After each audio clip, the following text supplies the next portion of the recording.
हाँ जी गाइज, कैसे हो आप लोग? आई होप सभी बढ़िया होंगे, अपनी लाइफ में एंजॉय कर रहे होंगे। तो गाइज आज की आप इस वीडियो के अंदर जानेंगे कि मेरे ब्रांड की रैंकिंग तो आ गई है, क्या अभी मुझे एसईओ बंद करवा देना चाहिए? इस तरह के ना बहुत सारे ब्रांड ओनर्स के डाउट होते हैं कि उन्होंने 3 महीने 6 महीने या 1 साल उन्होंने एसईओ करवाया, उनकी रैंकिंग भी आ गई। तो अब उनका डाउट ये है कि मेरे को एसईओ कंटिन्यू रखना चाहिए या फिर मैं एसईओ को बंद कर दूं। जैसा कि रिसेंटली मेरे साथ हुआ था कि मेरा एक स्टूडेंट था, वो मेरे से पूछ रहा था कि सर एक बार रैंकिंग आने के बाद क्या एसईओ को कंटिन्यू करना चाहिए या फिर ऐसा हमें बंद करवा देना चाहिए? तो इसी चीज को अपन इस वीडियो के अंदर डिस्कस करेंगे। तो चलिए गाइस, ज्यादा टाइम वेस्ट करते आज के टॉपिक को स्टार्ट करते हैं। दिस साइड विवेक सिंह, आपका ऑनलाइन दोस्त। यहाँ अगर बात करें तो गाइज हो सकता है कि आपने एक टाइम एसईओ की सर्विस दे दी, 6 महीने से 1 साल का मैं ड्यूरेशन मान के चलूंगा, आपने सर्विसेज दे दी, बट अब आपने एसईओ बंद करवा दिया। तो इसका क्या आपको बैड इफेक्ट या फिर इसके क्या नेगेटिव इसको पॉइंट्स देखने को मिलेंगे? सबसे वन, रैंकिंग ड्रॉप हो जाएगी। ये डिपेंड करता है आपकी डिफिकल्टी पे। अगर हाई डिफिकल्टी रहेगी तो हो सकता है कि आपके जो कॉम्पिटिटर्स है वो एसईओ को कंटिन्यू करेंगे, तो वो आपकी वेबसाइट को डी रैंक कर देंगे, मीन्स उसको डीवेट कर देंगे। डी रैंक नहीं, डीवेट कर देंगे। डीवेट्स मीन्स की जो आपके हो सकता है आप अभी टॉप 1 में हो, टॉप 2 पे हो, तो वो फिर आप उसकी रैंकिंग उनके नीचे आ जाएगी आपकी। तो सबसे बड़ा नुकसान ये होगा कि आपकी रैंकिंग ड्रॉप हो जाएगी। अगर रैंकिंग ड्रॉप हो तो आपका फिर बिजनेस में फिर आपको दोबारा लॉस देखने को मिलेगा और उन चीज़ों को रिकवर करने में फिर से दोबारा आपको वही सेम एफर्ट्स लगाने पड़ेंगे और उसके बाद वो फिर सेम चीज़ आएगी, फिर आप उस चीज़ को कंटिन्यू करोगे। तो इससे बेटर यही है कि आप अगर आपने एसईओ का प्लान कर लिया तो कम से कम 1 साल या 2 साल का बजट लेके चलो। Next one is the algorithm update. हो सकता है कि जैसे कोई भी एल्गोरिथम के कारण आपकी वेबसाइट पे कुछ इंपैक्ट देखने को मिलेगा, फ्लक्चुएशन देखने को मिलेगा। अगर आपके पास मार्केटिंग टीम है या फिर एसईओ पर्सन है, कंटेंट पर्सन है, तो वो उन चीज को एनालाइज करके उस चीज के साथ लड़ लेगा या फिर उस चीज के साथ कंपीट कर देगा और आपकी वेबसाइट को जिंदा रखेगा। जिंदा रखेगा मीन्स की जो भी अपडेट्स आई है उसके अंदर आपकी वेबसाइट सेफ रहेगी। हो सकता है इसके अगर आपने एसईओ का काम बंद करवा दिया तो फिर आपको वो चीजें देखने को मिलेगी, दिक्कत आपको होगी। Next one is the fresh content. जो भी आपने जो कंटेंट डाला है वो आउटडेटेड तो हो गया, हो सकता है 3 महीने बाद उसकी जो एक कहते हैं ना कंटेंट डिके आता है, तो उस टाइम आपको कंटेंट अपडेट करने की रिक्वायरमेंट होती है। 3 महीने 6 महीने बाद जो भी आपकी फ्रीक्वेंसी आपने सेट कर रखी है वो नए कंटेंट की भी आपकी वेबसाइट को जरूरत है। गूगल खुद चाहता है कि उसकी प्लेटफॉर्म पे ज्यादा से ज्यादा कंटेंट आए, अच्छे से अच्छा क्वालिटी कंटेंट आए। तो अगर आपने एसईओ बंद कर दिया तो फिर मुझे इतना गारंटी साथ कह सकता हूँ आपने कंटेंट पार्ट भी बंद कर दिया तो उस चीज में आपको फिर ये इशू देखने को मिलेंगे। तो गाइस अभी आप बात करते हैं एसईओ को कंटिन्यू रखने के क्या बेनिफिट हो सकते हैं आपके लिए। फर्स्ट वन इज द जो भी रैंकिंग ड्रॉप हो तो वो ड्रॉप नहीं होगी, रैंकिंग मेंटेन रहेगी। आप टॉप 1 में हो तो टॉप 1 में रहोगे, 2 में हो तो 2 में तो 1 पे भी आ सकते हो, 3 में तो 1 2 पे भी आ सकते हो। अगर आप टॉप 5 में हो तो 4 3 2 1 मतलब उन पोजीशंस पे आपकी वेबसाइट आएगी, क्योंकि आपकी अथॉरिटी बन रही है, आपकी डोमेन की रेलेवेंसी एक ऑडियंस के अंदर ट्रस्ट बन रहा है, ब्रांड्स को लोग अभी जानने लगे हैं।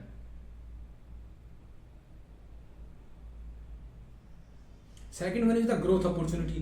ये चीज है कि अगर आप कंटिन्यू अगर एसईओ करवाओगे तो हो सकता है कि आपने एक कीवर्ड रखा है, उसके सीमेंटिक कीवर्ड्स पे भी आपका ब्रांड रैंक करेगा। हो सकता है कि अभी मैं कहता हूँ कि एसईओ सर्विसेज इन इंडिया, तो उसके साथ साथ आपको देखने को मिलेंगे SEO expert, SEO agency, SEO company. इन कीवर्ड्स पे भी आप कहीं ना कहीं इनका इंटेंट सेम है ना, मोस्टली जो पर्सन सर्च करा है, तो इन इंटेंट्स के अकॉर्डिंग फिर आपका ब्रांड उन अलग कीवर्ड्स पे भी दिखना स्टार्ट हो जाएगा। And then next one is the जो भी आपका कॉम्पिटिशन उससे आप आगे रहोगे।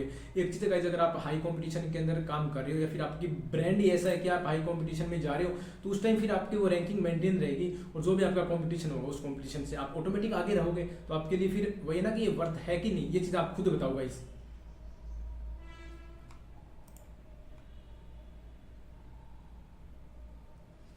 तो अभी ये तो चीजें क्लियर होगी कि एसईओ को अगर आप बंद करते हो तो क्या उसके नुकसान होते हैं, अगर कंटिन्यू करते हो तो क्या बेनिफिट है। तो आपको किस परफॉर्म तो अभी अपन गाइस बात करते हैं कि आपको किस पोर्शन में उस चीज को मेंटेन करके रखना चाहिए। हो सकता है कि आपने 2 से 3 महीने 6 महीने 1 साल अपने फुल अग्रेसिवली काम किया है, बट आपको जो रैंकिंग उसको मेंटेन करके रखना होगा। हो सकता है जो भी आपकी टीम रहेगी, एएमसी बोलते हैं, आफ्टर मेंटेनेंस कॉस्ट, अपनी टीम के साथ डिस्कस करके वो चीज़ आप कंटिन्यू कर सकते हो। अगर उसमें फिर भी आपको दिक्कत आ रही है तो आप हमारी टीम से कनेक्ट कर सकते हो, आपको स्क्रीन पर नंबर देखने को मिलेंगे या फिर आप जस्ट गूगल कर सकते हो विवेक चिंपा, तो आपको बहुत सारी डिटेल्स वहाँ देखने को मिलेगी हमसे कनेक्ट करने के लिए।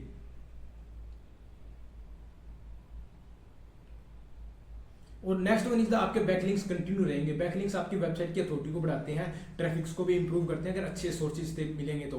देन उसके बाद आपकी वेबसाइट पे नया नया कंटेंट होगा, जो भी टेक्निकल फिक्सेज होंगे। हो सकता है कि आपकी वेबसाइट में अभी इशू नहीं है, 3 महीने 6 महीने बाद कुछ भी कंटेंट का इशू आ जाए, XYZ कोई भी फैक्टर हो सकता है। तो अगर आपके पास टीम है, अगर कंटिन्यू काम करें तो उन जो एरर्स को फिक्स करती रहेगी और आपकी वेबसाइट की वेटेज ऑलरेडी बनी रहेगी, वो कंटिन्यू रहेगी।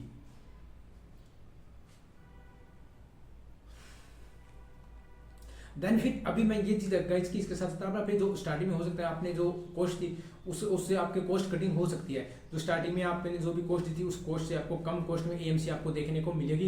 एंड देन एक चीज और बोलूंगा, एसईओ हमेशा एक लॉन्ग टर्म जर्नी है, लॉन्ग टर्म एक स्ट्रेटजी है, लॉन्ग टर्म इन्वेस्टमेंट है। ये नहीं कि आप 3 महीने 6 महीने बाद निकल लोगे। मैंने बहुत सारे ब्रांड्स देखे हैं वो 3 महीने 6 महीने बाद एसईओ करवाना छोड़ देते हैं।